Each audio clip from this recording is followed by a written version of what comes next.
Policia bashkiake e Lushnjës së bashku me drejtuesit dhe efektivët e saj është angazhuar çdo ditë në zbatim të ligjit dhe në ushtrimin e kompetencave që i takojnë kësaj drejtorie në shërbim të qytetarëve.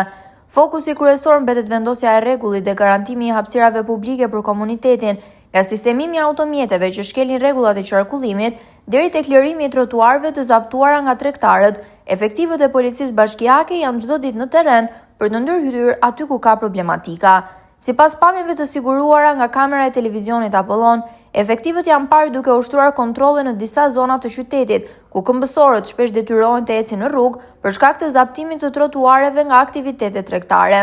Në një komunikim jashtë kamerës, drejtuesi i policisë bashkiake Lushnjë, Mariano Prifti, është shprehur se strukturat e policisë po kryejnë detyrën e tyre në përputhje me ligjin, duke njoftuar fillimisht çdo subjekt që zapton hapësirat publike. Sipas tij, pas paralajmërimeve, ndaj shkelësve po merren masa administrative dhe ndëshkuese, me qëllim rikthimin e rendit dhe respektimin e rregullave nga çdo biznes apo tregtar.